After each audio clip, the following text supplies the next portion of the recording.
Well, hello, church history friends. I'm Barb Walden, and it's a pleasure to welcome you this evening as we kick off our spring lecture series. We have four great lectures headed your way over the next 4 Thursdays.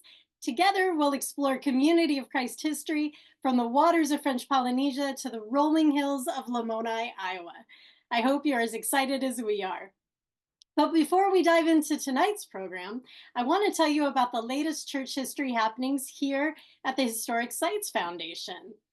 Peter Smith and I are taking to the road once again this fall to journey the Restoration Trail, and you are all invited to join us on the bus. This year's bus tour is called Drawn from the Nations of the World and will focus on the diverse people and contributions made throughout Community of Christ history, all the while visiting some pretty fantastic historic places. To learn more about this tour, Kristen is dropping a link into the chat, and I encourage you to check out the tour webpage that's on the Foundation's website, where you can not only read more about the tour, you can also download the reservation form to save your seat on the bus. Our 10-day journey will take place October 6th through the 15th in Independence, Missouri, and finish in Kirtland, Ohio. Also, a friendly reminder that there is a new internship position available in the Alma Blair internship program. One lucky summer intern will have the opportunity to explore the Graceland University archival collection at the Frederick M. Smith Library that's located on the Graceland University campus in Lamoni. This is a hands-on history experience. Kristen is dropping the link in the chat where you can learn more about the summer position and to apply, or to share this information with someone you think might be interested. And lastly, none of these online programs and summer internships would even be possible without your generous support. Thank you, friends, for your donations and monthly gifts throughout the year. For those who'd like to give this evening, you can see there are 3 easy ways to support the Historic Sites Foundation through online giving and gifts through the mail. Kristen will drop the online link in the chat for those wishing to make a donation tonight. We know there are a lot of really good educational organizations and nonprofits out there to support, and we thank you for thinking of us among all those options. Thank you, friends. Now, 2 people who really need no introduction joining me tonight are Peter Smith and Kristen Mackay. Peter serves as a board member for the Historic Sites Foundation, and as I mentioned earlier, is the co-host of our annual bus tours. Welcome, Peter. Good to see you. And Kristen is one of our newest board members, of which we are thrilled. She's also the former site director at the Joseph Smith Historic Site and past president of the John Whitmer Historical Association. So welcome, Kristen. Glad you're here. I want to introduce Paul DeBarthe. Paul is the site director at the Joseph Smith III's Liberty Hall in Lamoni, Iowa. And if you haven't been to Liberty Hall, be sure to add that to your 2025 calendar.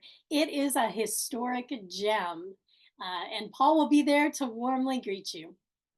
Paul served as archaeologist on the grounds of the Joseph Smith Historic Site in Nauvoo from 1971 through 2023. His wife, Tepero'utu Rina Fa'una DeBarthe, from Tahiti, descended from John Hawkins and Mo Fa'aura. And Paul, I sure hope you'll correct me if I'm mispronouncing these names. They led the church from 1852 to 1873. That's Rena's ancestors led the church in French Polynesia from 1852 to 1873 when the early missionaries were expelled. Her grandfather and father, Abraham Fa'una, continued to lead the church to the present generation when she was one of the first women ordained in the reorganization, or the RLDS Church. Paul is a teacher with degrees from Graceland University and the University of Kansas. He recently retired to work full-time as a volunteer, digging up history and telling the story of peace with its roots in Lamoni.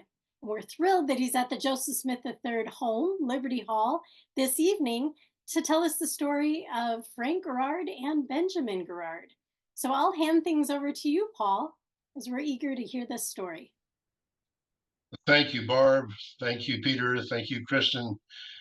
I appreciate that the Historic Sites Foundation is sponsoring this series. And good evening, ladies and gentlemen. It is a privilege to share the story of my extended family with you. As archaeologist at the Joseph Smith Historic Site in Nauvoo for nearly a quarter century, I spent a good deal of time appreciating the prehistory and the history of that site. The mansion house in particular awaits my publication of results, for it was the scene of so much history from 1841 to the assassination of Joseph Smith Jr. while he was running for the presidency of the United States in 1844. And then, of course, from then to the present. In May of 1843, Joseph ordained 4 men to take the gospel to the Sandwich Islands. That would have been Hawaii. Benjamin Franklin Grouard, who went to sea at age 14, became a farmer, became a brickmaker, a missionary, and a shipbuilder, was one of them. The story of his illustrious life and that of his more well-known son, Frank, who was a Polynesian by birth to a woman from Ana of the Tuamotu archipelago, and became also a Lakota Sioux by adoption, and then the chief scout for General Crook in the Indian Wars, serves as our mystery in history for this evening. The photos of Benjamin and Frank that survive do not, in my estimation, do them justice, and I hope to more effectively honor them with my account of their lives. Because of my connection with them, in part, it's been dug up at the Smith Mansion House in Nauvoo.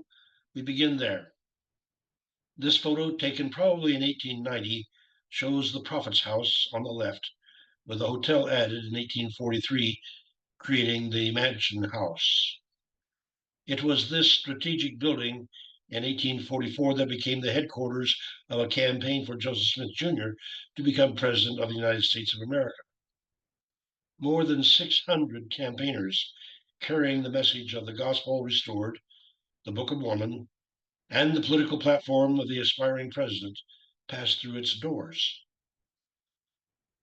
Benjamin, born in New Hampshire, January 4th of 1819, died March 18, 1894. He went to sea at age 14.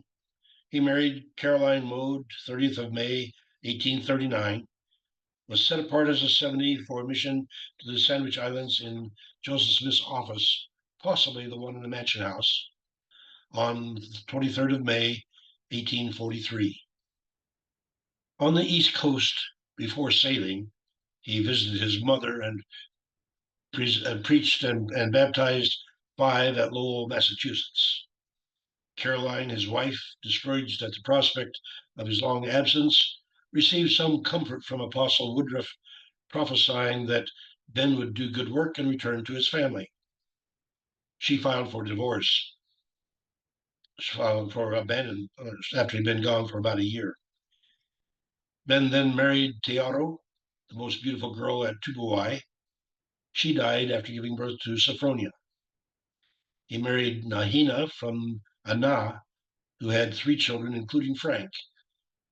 Unhappy in California, she took 2 children back to Polynesia, leaving Frank with his father. Ben, in 1853, then married Louisa Hardy and had 4 girls and a boy named Charles, who happened to work with his father until the 2 were rather old. Benjamin, that is Benjamin Grouard, Noah Rogers, Knowlton Hanks, and Addison Pratt, boarded the Timoleon, a whaler headed for the islands. It crossed the Atlantic, and Hanks was buried at sea. He was ill when they departed, and he just simply hoped to have better health, and so did not. So they buried him. They crossed the Indian Ocean, passing south of Australia, landing after 7 months at Tubuai. The map will give you an indication of their route. Tubuai is in the Australs, south of Tahiti, in the midst of the vast Pacific. Pratt, from previous experience, knew Hawaiian, which is of the same language family as Tahitian, the language of Tubuai. so he was able to communicate with the islanders. Fletcher Christian and the mutineers of the Bounty had settled on Tubuai for 2 months in 1789. The English had been there in the early 1820s and had the Bible translated by 1840. Pratt stayed in Tubuai and baptized 60 in the first year, including Te'i'i, about whom a presentation was made in this forum last year. The historic marker on this site, on the site of the first church building by the Sanitos in Polynesia, was dedicated by Joseph Yeager on October 23rd of 1931. It commemorates the work of Paraita, that is Addison Pratt. Mareva Arnaud, current president of the Quorum of 12 Apostles in the Community of Christ, is on the right in the lower photo. Noah Rogers found the French resistance to American intrusion into the affairs of Tahiti. He found himself blacklisted at Huahine, and after 1 year returned home, circumnavigating the world in the process, leaving Addison Pratt and Benjamin Grouard as the two missionaries still effective. In Tahiti, Benjamin Grouard preached to the English-speaking people, baptizing William Jefferson, the Lincolns, and John Hawkins. Hawkins had been a beer brewer in Australia, which indicates probably he had been shipped to Australia for criminal behavior in England. He married an Aboriginal lady who was shot and killed for bounty on their wedding day. Hawkins went crazy, was tied to the mast of a boat headed to Tahiti, where he met Grouard and was baptized and ordained. He then led the church, as far as the English-speaking people were concerned, for the next half century.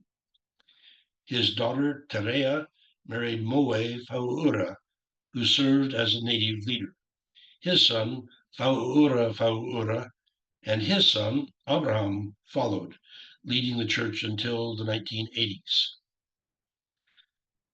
Tahiti is turtle-shaped, with Papeete, the capital, at the west end, and the turtle's head served as the homeland for the Fauura clan, which also populated 8 of the Tuamotu Islands. In 1842, the French laid claim to Polynesia. The English and the Spanish had comparable colonial claims. All of them were there at the same time. The Tahitians had chiefs over each district between the rivers. Sometimes they were fighting, but often just simply negotiating marriages and alliances. And the French were capable, they were successful at getting a signature from a member of the Pomare family. They were rulers of one district, and the French used that to claim Tahiti as its protectorate. Queen Pomare resisted. The English missionaries encouraged the natives to fight the French. American missionaries intruded, and Grouard ran to support the natives. However, the French won. Grouard was welcomed by the Tahitians, but not by the French. And so he chose to move his efforts to the Tuamotu Islands. The Tuamotu region of the Pacific is comparable in size to the USA. However, the land mass is very small, much of it jeopardized by global warming as the sea level rises. One of the islands, about 250 miles east of Tahiti, Ana, hosted one of the most imperialistic cultures of the Pacific. Over the previous century, warriors of Ana had conquered several of the Tuamotu Islands, including Makatea, one of the islands populated by the Fauura family. The men had been killed, the women and children were enslaved. When the warriors then visited Kaikoura, their reputation preceded them, and the people of Kaikoura prepared a feast and invited the 20 warriors to come and eat. Harimai Tama'a. Small holes in the coconuts required the warriors to raise the coconuts high to drink them, and when the chief did that and his followers did the same, the men of Kaikoura used the mother of pearl plates with sharp edges to cut their throats. One escaped and returned to Ana. As a result, Marere, a young man of the Kaikoura family, volunteered to go to Ana and offer himself as a sacrifice to save the people of his home island, who now, of course, were under special jeopardy from the warriors of Anna. And surprisingly, his bravery, and this would have been somewhere in the neighborhood of 1820, his bravery was appreciated, and he married a daughter of the chief and taught the royal family to speak Tahitian. That becomes significant for us in the visit of Benjamin Grouard. The captain of the ship that Benjamin was on insisted that Ben return to the ship before dark or be abandoned. And Grouard's journal records impressions as he approached Tanaa. And I want to pause here to invite you to consider the courage of Benjamin Grouard. He had not been welcomed in Tahiti, and so he determined to go where Christianity was needed. The warriors of Anna were considered the most savage cannibals of their day. To face them, not knowing their dialect, and to attempt to convert them to the teachings of the Prince of Peace was formidable.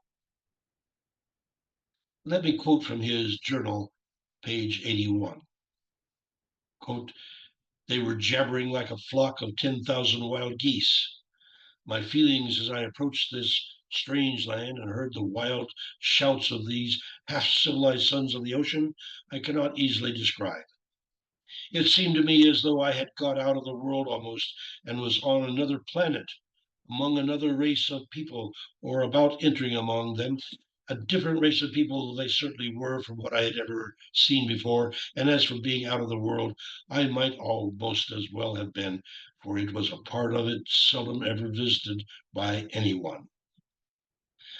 I had not, however, much time for reflection before we arrived at the landing place, and leaping on shore, I was the next minute surrounded by some 200 or 300 natives of both sexes and all ages, naked, half naked, and clad, hooting, hallooing, laughing, jabbering like a legion of evil spirits.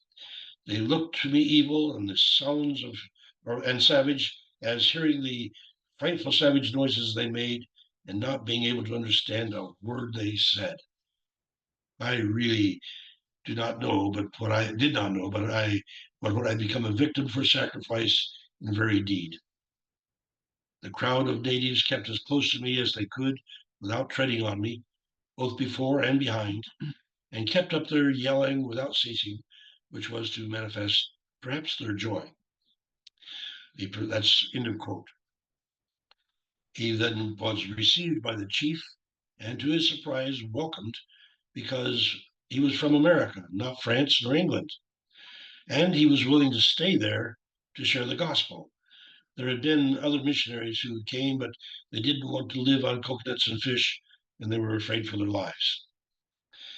Grouard not only had faith enough to try to convert cannibals to Christianity, he confronted the taboos, the traditions on the marae, the sacred sites. Sites were sacred to the people of war, and he burned and threw down their idols. And when the people saw him do so without repercussion, they joined him. His God was great, and he baptized 600 in 6 months. Then, in 1852, the French sent the Americans home and reasserted their power. And again, I'm quoting from his journal. It afforded me great pleasure and satisfaction to witness the great change which had taken place among these people since I had been among them.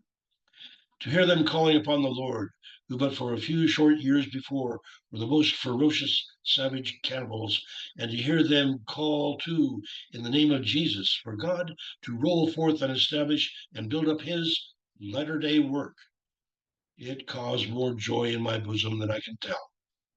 Yes, but a few short years have passed since their large double canoes, manned with from 50 to 100 men, 15 to 20 in number, would return from the adjacent islands loaded with the skulls of those victims they had slain in battle and whose bodies they had eaten. End of quote. The French Catholic priests came to Anna in late 1852 to reconvert. A gendarme threatened an old lady, Taiho Raro, who refused to stop praying. I mean, she was following Grouard's admonitions to kneel and pray, and they were doing so in the house of prayer. But the gendarme threatened her with his sword. It got caught in the thatching, and it resulted in a fish spear in his side. And in the following fight, the gendarme and a priest were killed. The warriors of Anah thought the matter concluded, but French returned with a man of war to arrest and hang 5 hostages, and then they took 127 prisoners to Tahiti to serve as slave labor constructing roads. Only 15 of those 127 lived to return to Anah years later. Those involved in the death of the gendarme hid in the underwater cave Te Whaitinga, and the Latter-day Saint Church in Anah ceased to be. The more powerful Catholics dominated the island, and however, some of the LDS moved to other islands to continue worshiping in the tradition taught by Benjamin Grouard. Since the Americans no longer were welcome in French Polynesia, Benjamin took his family to California, where his wife Nahina did not fare well. She did not feel welcome. She returned to Polynesia with 2 of their children, leaving 2-year-old Frank with his father. Ben moved to Santa Ana, leaving Frank in the care of Louisa Pratt. Ben remarried in 1853. He disagreed with Brigham Young and was excommunicated in 55, and raised an American family of 5 children. Louisa had been with her husband on Tubuai, and she knew both of Grouard's Polynesian wives, and adopted Frank, changing his name to Ephraim Pratt, calling him her island boy. She returned to Utah, raised him until he was 15, at which point Frank reclaimed his name and went to San Bernardino in search of his father. Not finding Ben, he hired out to a freighter named McCartney to drive mules from San Bernardino all the way to Helena, Montana, an 11-month journey. Frank saw mule skinners getting drunk on whiskey and determined never to drink alcohol. He saw the carnage and bleached bones at Mountain Meadows, the site of the massacre. He met Brigham Young in Salt Lake City and had a tour of Brigham's residence. It took an additional month of travel from Salt Lake to Helena, where he became friends with Bill Bevins, the gambler. Then early in 1869, after breaking horses for the Holiday Stage Company, he became a mail carrier between Fort Hall and Diamond City. Let me add a note that he was sometimes referred to as a member of the Pony Express. Pony Express was earlier, but people who continued carrying and delivering the mail were sometimes also included in that category. And so we find in history that occasionally Frank is referred to as a Pony Express carrier, but not during the actual 1860 route. He was too young at that time.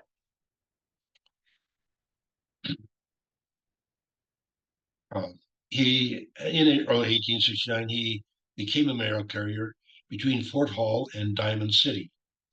It was 211 miles, a 4-day trip with 2 pack horses. In January, and this we're talking about 1869, he was captured by the Blackfeet. They stripped him of his clothes and whipped him and beat him with from their horses with their clubs as he ran to escape. Through the desert of prickly pear and cactus, he ran nearly 70 miles until collapsing as he approached Fort Hall. There, he spent 4 days unconscious and 3 months recovering under the care of John Liver-Eating Johnson.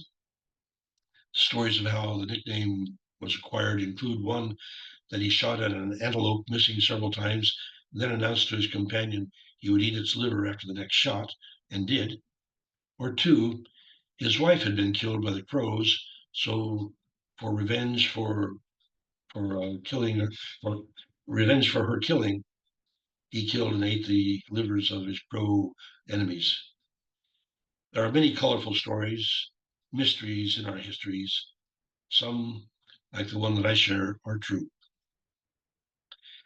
In the summer of 1869, Frank acquired a mail route from Fort Hall. I don't want to call it small at all because Fort Hall was in Idaho, and he went all the way to Fort Peck in Montana. And he made the trip of nearly 200 miles by following the river, or they could cut across and reduce it to as little as about 140 miles as a crow flies. In January of 1870, he rode through a gulch in a snowstorm. He was wearing a buffalo skin coat, and suddenly he was hit in the back, knocked to the ground, and found himself attacked by Indians. One tried to take his coat while another tried to shoot him, so he grabbed the offender and used him as a shield from the gun. The leader of the band intervened, calling him Standing Bear, the grabber, and insisted they take him captive. Having been tortured by the Blackfeet 1 year earlier, Frank suffered serious apprehension. The leader, Sitting Bull, then led them 3 days to his village, where Frank spent a year as a captive in Sitting Bull's lodge. Sitting Bull, 36 years old at the time of the capture, limped from a wound suffered in a single combat with a Crow warrior. A bullet had grooved his left foot, and while it healed, Sitting Bull limped. His voice did not, and he was recognized as a powerful spokesman for his people. In the council called to determine the fate of Frank Grouard, Gall and No Neck, faction leaders, advocated death. Sitting Bull prevailed, saying Standing Bear, the grabber, would be his brother. He chuckled at the memory of what looked like a standing bear fighting off his attackers, grabbing one to be used as a shield. Bruised and beaten, Frank was allowed to live in Sitting Bull's lodge under the care of White Cow, Sitting Bull's sister. She nursed his wounds and fed him, discovering shortly that he was desperately in need. He desperately craved bread. They ate meat almost exclusively, and White Cow sold a horse to buy a sack of wheat in order to make bread for the grabber. He, of course, recovered and married her in the Lakota way. She chose to share her blankets with him, the primary means of marriage. He did not have to pay a bride price, which many suitors did to work out a marital relationship, nor did he use the secondary means, quoting from his book, "It is no easy matter to steal a maiden the first time, easy the second, heap easy afterwards." And that is from the 1958 edition. One of the early accounts of his 6 years with the Lakota indicates that he was entrusted with an old musket, which he repaired. One day, while the men of the village were otherwise employed gambling, it appears, a deer wandered nearby, and the grabber shot it at over 100 yards. The marksmanship highly prized, he then became eligible for a better gun and initiation. A special event was created with the old chiefs attending. Stakes with leather thongs to secure his hands and feet were driven in the ground, while pea-sized chunks of flesh were gouged out in 5 rows from shoulder to elbow on each arm. This had to be endured without a whimper or outcry. For 2 months following the procedure, the welts could not be touched without agony. Following the removal of the chunks of skin and flesh, they removed the hair of his brows, eyelashes, and upper lip, again allowing for no objection. Then cone-shaped sunflower piths, slowly burning, were placed on his right wrist to burn their 4 shapes into his skin. And then the sweat lodge, shared with his new Lakota brothers, brought him into membership of the Hunkpapa, one of the 7 council fires of the Lakota Sioux. 4 hours of torture without a whimper nor outburst convinced his captors that he qualified to be adopted among them. Standing Bear, the grabber, became blood brothers with Crazy Horse. And when Crazy Horse's daughter died, the grabber mourned as well. There is confusion about the relationship between the two men later, for we know the grabber was involved in an attack on Crazy Horse's village, capturing horses, which then were recaptured by the Lakota, and then recaptured by the cavalry, and then recaptured by the Lakota 3 times during the night.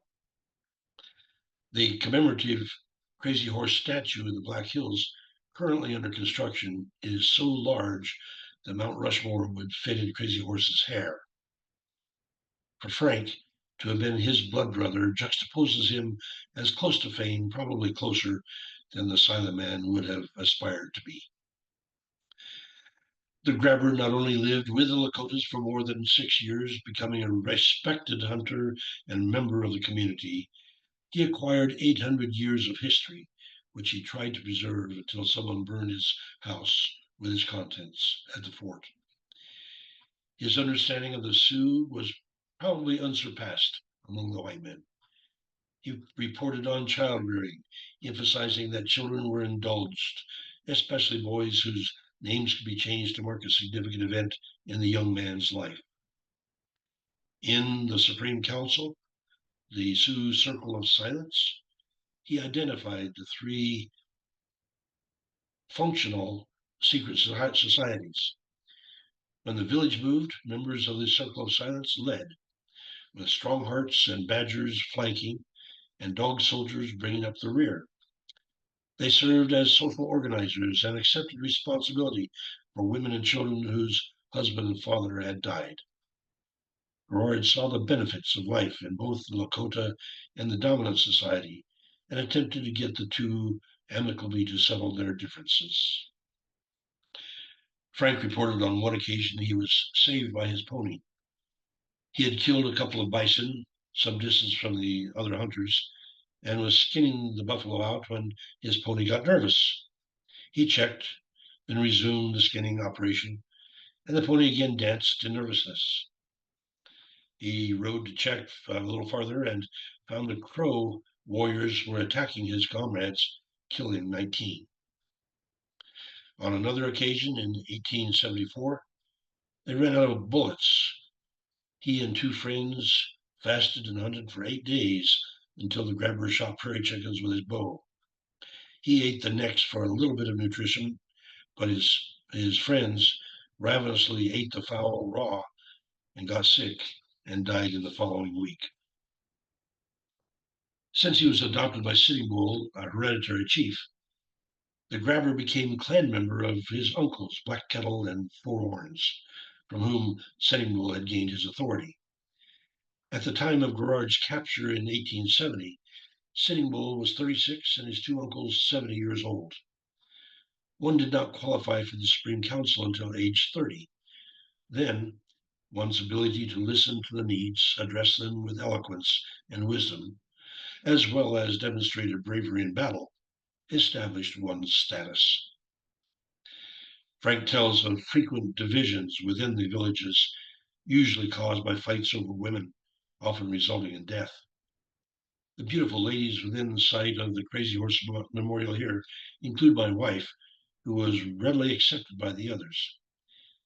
Gall and No Neck had voted for Grouard to be killed when Sitting Bull brought Grabber to the village, but later when Sitting Bull wanted the Grabber killed for supporting the half-breed who sold whiskey to the Hunkpapas, causing them to be drunk, Gall and No Neck served as the Grabber's champion and protector. And so there were some divisions within the village. Frank tells of being selected with 2 others to scout for a bison herd. They were not to kill, but to find, return, and report. But he shot a cow. The bull defended and attacked. Frank had to run and then hide in a washout, but could feel the bull's breath as the bull pawed the ground above him. His friends watched and waited until dark when they could reunite and return to the village. The next day, they enjoyed a successful hunt in spite of Frank having violated the law of the council. Months later, the story was told, and he was warned to always obey the council, for the bull was right to try to kill him. Frank saw that the bison herds were being wiped out. He had experienced hunger. He saw his native people in jeopardy, outgunned, outnumbered, outmaneuvered with treaties that proved worthless. He came to the determination that he might do more good advocating for his native people from the other side. And so he began to look for opportunity to help build a mutually beneficial future for the white man and the natives.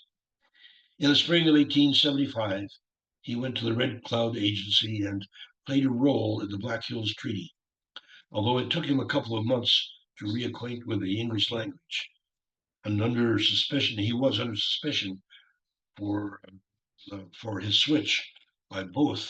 That is, the Indians were suspicious of him spending more time with the white men, and the white men were suspicious of him still representing the Indians.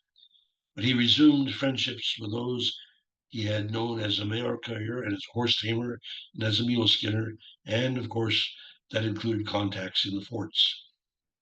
And inevitably, he was recognized as one who knew the lay of the land and the people struggling for access and or control of that land. General Crook at Fort Laramie sent a message that he wanted to meet with Grouard. Frank rode 90 miles overnight to see him and was hired as a guide at $125 per month. And so we encountered George Custer, who was distinguished with bravery in the Civil War. In 1866, he joined the 7th Cavalry in Kansas, and on June 25th, 1876, led 210 men against the Lakota and Cheyenne warriors at the Battle of the Little Bighorn, where he and all his men were killed. Frank had planned the routes for Custer, Reno, Gibbon, Crook, and Terry to surround the villagers, leaving an escape route from the Lakota to the west. Custer attacked prematurely and was killed with his troops. From more than 50 miles away, Frank saw the smoke signals of the victory at the Little Bighorn and rode to the battle site that night. He discovered the bodies and returned to report to General Crook. Tombstones on the hillside mark where Custer and his closest associates fell. General George Crook graduated from near the bottom of his military and academy class. However, successful campaigns in Oregon and California, then the Civil War, prepared him for the Sioux War of 1875 to 88. He enticed the grabber, someone who looked like an Indian, knew the languages, knew the terrain, knew the people, and knew the situation, to become his scout.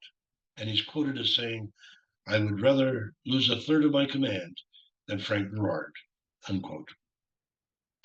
A few days after the Little Bighorn battle, General Crook sent Lieutenant Frank Sibley, a new graduate from West Point, to reconnoiter the movement of the natives. Grouard, the scout for the 25 men, preferred to go alone, but acquiesced to lead the exercise. Sibley had them stop for coffee on July 7th of 1876. This is just about 2 weeks after the battle. And he stopped contrary to Frank's advice.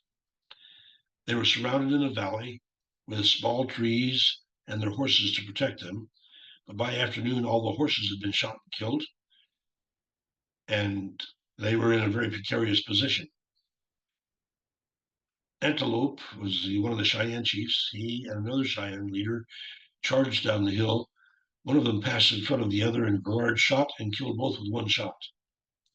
The warriors fell back in confusion, so Grouard ran his men a mile to the Tongue River, crossed where they could walk on rocks, thereby leaving a minimal trail. Sibley had failed to order men to carry rations. Only one man did, and they marched 50 hours with no food in one of the narrowest escapes on record. Credit, of course, to Lieutenant Frank Sibley. 2 men went crazy, but all 25 survived. The story, the life and adventures of Frank Grouard, Indian Scout, was sought by several newsmen. Frank was known as the Silent Man, for he preferred to communicate using sign language. Most newsmen gave up, but the editor of the Buffalo, Wyoming Bulletin did not. He persisted, learning some sign, and showed patience enough to create a friendship with Frank. And finally, Frank agreed to give the story to his friend, who persisted for 4 years, Joe DeBarthe. It was published in 1894 as The Life and Adventures of Frank Grouard, Chief of Scouts. Joe arranged for Frank and Benjamin to meet for a few days in Cheyenne, where the father immediately recognized his son, whom he had understood had been killed. Publication of his son's exploits had come to Ben's attention, and they were delighted to reconnect. After the violation of treaties, the resettlement of natives on fragments of land they had occupied prior to the wars, matters offensive to Frank, he in 1893 was selected to establish a mail route from Sheridan, Wyoming to the eastern basin beyond the Little Bighorns. In February and March, with his friend known only as Shorty, he marked the route to where they had to abandon their horses and don snowshoes.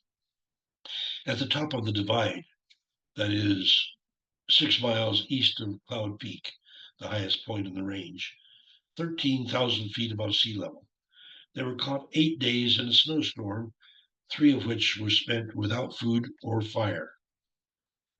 They made it to Hyattville with frozen faces and limbs. The route they established is still used, but Frank, visually impaired for the remainder of his life, suffered from that visual impairment until he died in 1905. Joe's son, Don, homesteaded on Powder River, where his house twice got flooded. Then he moved to a higher terrace where the house burned. His son, Joe, saw the Little Bighorn Mountains to the west from the homestead and aspired to walk the tree line one day. In 1964, he had that opportunity and discovered that the line so clear from the homestead disappeared when he tried to walk on it. So it is that from a distance, that which is clear up close may not be. To appreciate the up close and personal experiences of Benjamin and Frank Grouard, one with savages from Anna, the other with savage Indians of the Great American Plains, given the distance of more than a century, requires that we respect, to look again, and perhaps again and again, to see our common humanity. Don's son, Joe DeBarthe, in 1931, at 18 years old, walked from Cheyenne, Wyoming to Lamoni, Iowa, to work his way through Graceland College. In 1942, he relocated his wife and children from Wyoming to Lamoni to farm and provide better opportunities for his sons, David, Jerry, and Paul. As they try to get close to my ancestor, I am pleased. As I try to get close to my ancestry, I'm especially pleased to find Grandpa's contribution to history within the mystery of who and whose I am. On the other side of the world, John Hawkins married in Tahiti. Their daughter Terea married Moe Fauura. When Claude Roger and Charles Wandel stopped in Tahiti December 13 of 1873 on a boat that was leaking, more than 20 years since American missionaries had been expelled, they found Hawkins and Fauura continuing to teach the gospel of Christ that they had received from Ben Grouard. This gospel emphasized the practice of monogamy, the doctrine in effect in Nauvoo in May of 1843. We may need a drum roll to emphasize that point.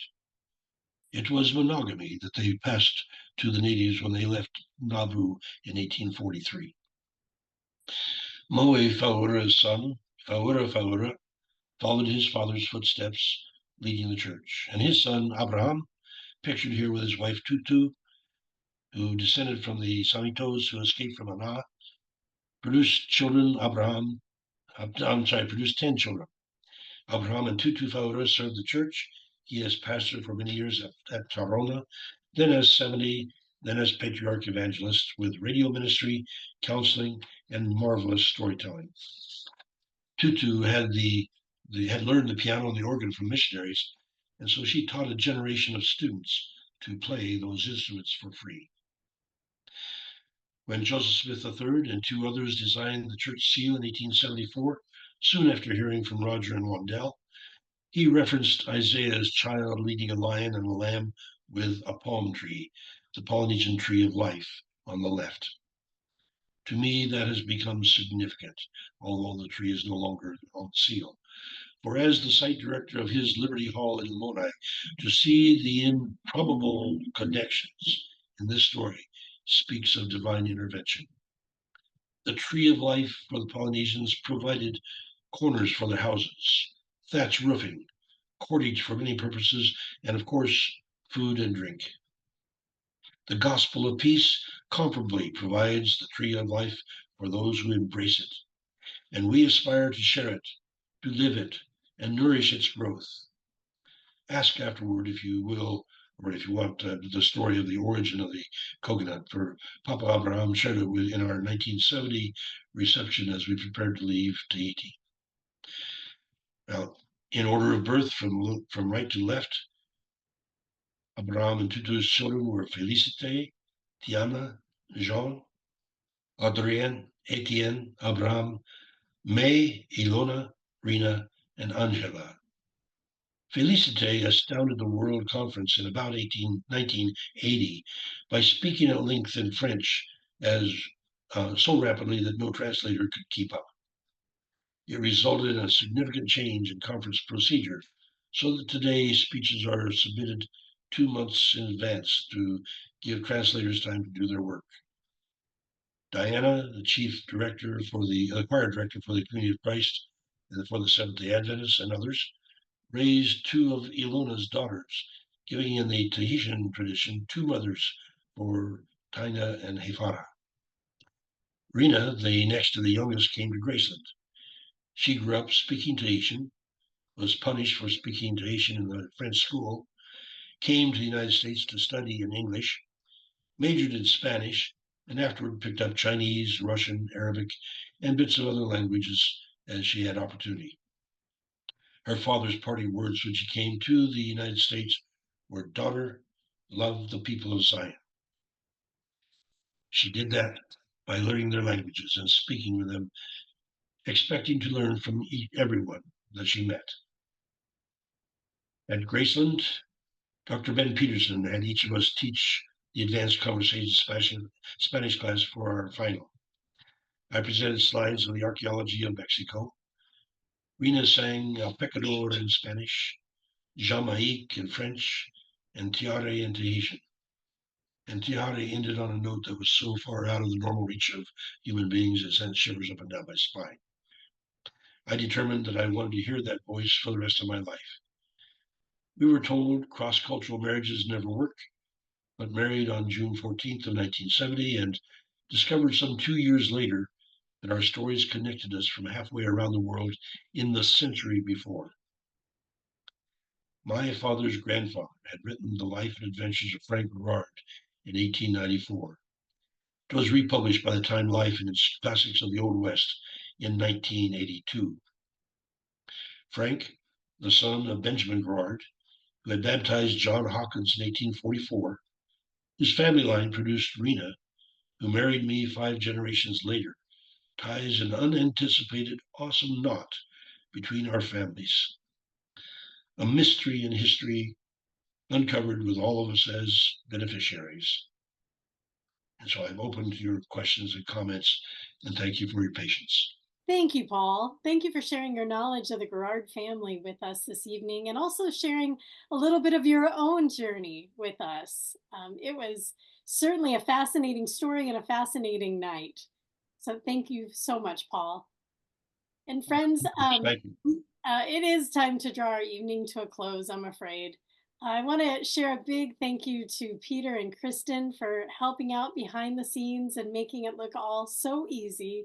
We also want to thank everyone for joining us tonight, for your continuing interest in church history and your love of a good story, as well as your generous support for the Community of Christ Historic Sites Foundation. We couldn't have evenings like this or programs like this without you. Thank you so much. Now, we hope you will join us next week as we welcome Bunda Chipway to the series. It will be an intimate evening with the Community of Christ Apostle and soon to be member of the First Presidency. Boondle will take us on a personal journey through his life story, and we'll see the formative places that impacted his life and also hear how his story, his personal journey, weaves into the story of Community of Christ in Zambia. This night will be the third program in our growing series, Your Story is Church History. Kristen has dropped the link in the chat where you can be among the first to register for next Thursday's program. I really hope you'll join us. So thanks again for joining us this evening as we kick off the spring series. We look forward to sharing with you next Thursday, and we hope you keep reading your church history. And please do take care, friends.